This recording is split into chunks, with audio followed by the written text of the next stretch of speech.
Hey there, this is Margot from Visilocal, and today in this video I'm just going to go quickly through what is the Google Business Profile, explaining what it is, how to access it, if you're not the owner or if it doesn't list you as the owner, how to verify you are in fact the owner, and then how to add and modify the information that's available on the Google Business Profile.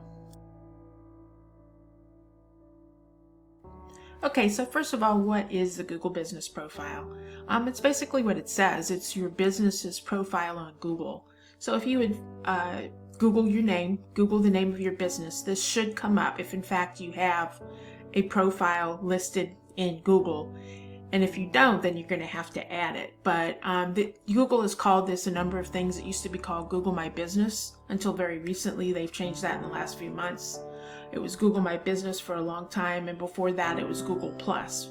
But now it's called Google Business Profile, and it's actually quite descriptive of what it is. It's all the information about your business that resides on Google, and so that they have a really good idea of what your business is about.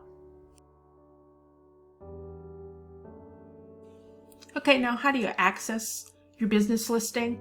Well, as I had mentioned before, the easiest way to access it is to just Google, put in the search bar the name of your business and bring up your Google listing.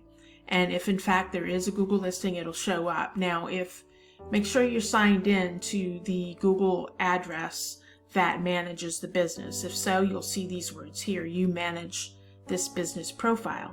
And if that's the case, then you can press on this button, edit your business information, and you'll be able to edit whatever information you want to change or add in that case. Now, if you do not see this, for example, I've just gone to a generic business that I do not own, and it doesn't say that I have ownership of this business. Well, if in fact you do own this business and it says that you don't, first of all, make sure that you're signed into the right Gmail account that manages the business. If you're not sure of that, then what you can do is press on Own This Business, and it'll come up and kind of tell you it gives you just a couple of letters so you have an idea of perhaps it's another Gmail account or one of an employee that has control of it, or perhaps a web company that you worked with. And so you may have an idea by that, maybe not. And then you just request access. And so Google will send an email to the person who currently owns it and say that you're requesting access. And if you're the actual owner, they should go ahead and give you that ownership responsibility. If you have any problems, there's a link here, Account Recovery Help Guide, and you can go into further details on how to get ownership back for your business. Okay, so what do you do if your company does not show up in Google? Well, I typed in a name here I was hoping didn't show up, and in fact there's no company name, Wastewater Marketing Inc., so you don't see a profile here. So what you're going to have to do is start a profile from scratch. So you go to Google, you want to go to Google Business, and I just type in here Google Business Profile and press the top listing there, and it's going to bring me to the login page. Again, you want to go ahead and sign in, and if there's I'm just logged into a generic Gmail account here where I don't have any business listings. If you have a business listing on your Gmail account, then they may go ahead and show those listings that you have. If you don't have any, then it'll show you this page. So you just type in the name of that business, and we'll stick with the Wastewater Marketing Inc. And you can see there's no business by that name. If there was, like before we got to marketing, you can see that there's some companies that have wastewater in their name. So if one of them shows up, you just select it, and that means it does in fact have a listing. But we'll stick with this and go through a company that doesn't exist. So you press continue.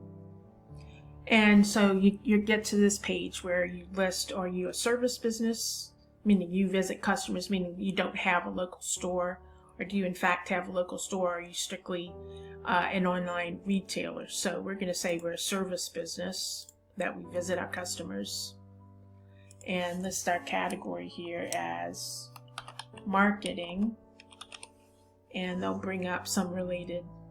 We'll say we're a marketing agency, Where do we service customers? Sure, we'll go with Manhattan. And California. How about Manhattan Beach? And you do have to list a real phone number here. Your website is optional. Definitely put in your website. But we'll just list a generic number I have stored.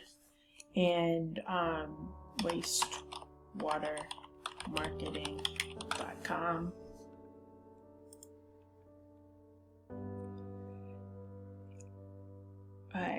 You can respond to get alerts when people leave reviews and other such things. It's a good thing to have. Press continue.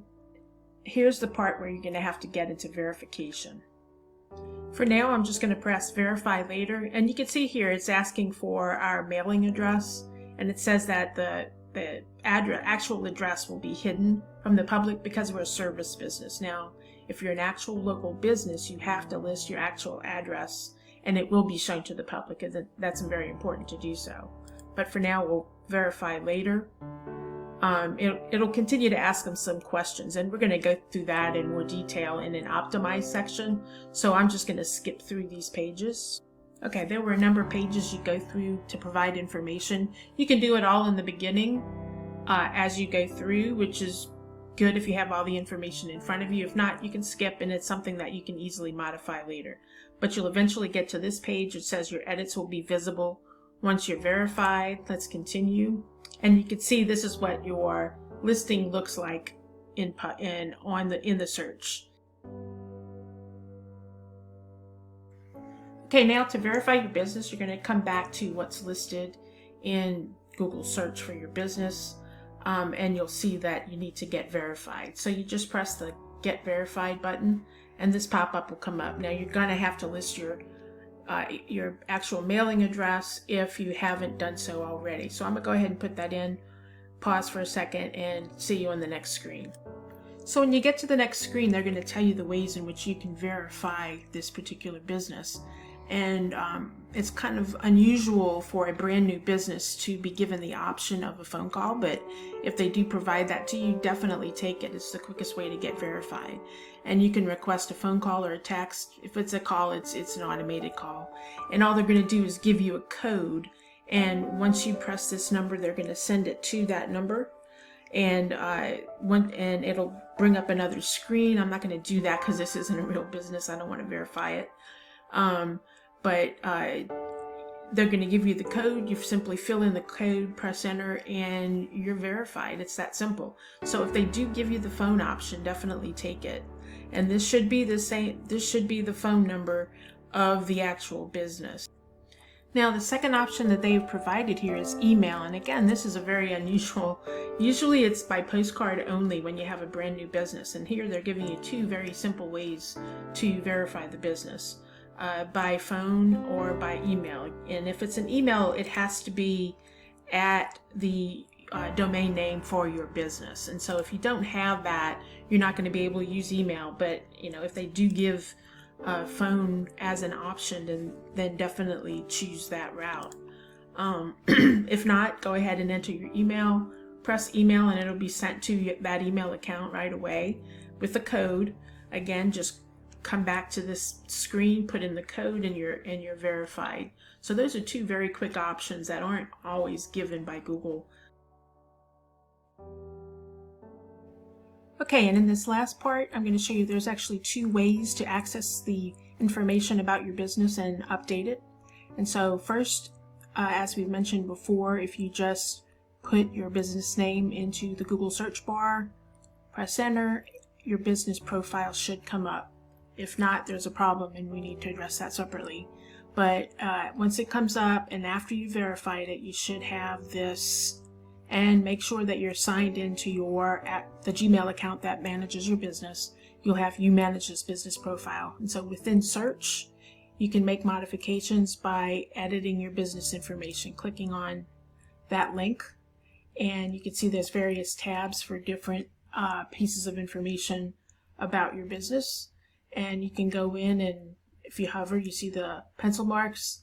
click on any of those, make the changes you desire, go to the correct tab for the data you're trying to modify, and that's about it. You just make those changes, close out of it, and it doesn't get updated immediately, but it does happen relatively quickly depending on how much information you have modified.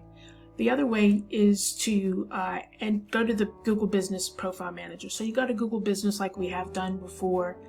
When you put your name in this time, if you've already verified it, this screen will pop up. It's the Google Business Profile Manager.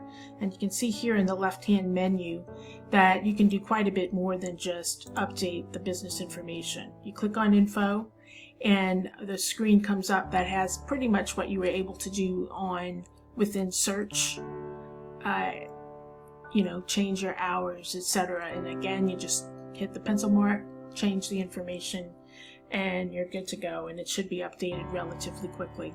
There are other things over here we're going to get into, like posts and managing reviews, etc. We're going to get into that in future videos, but these are just the two methods that you can go in and make sure all your business information is both complete and accurate and updated to reflect that.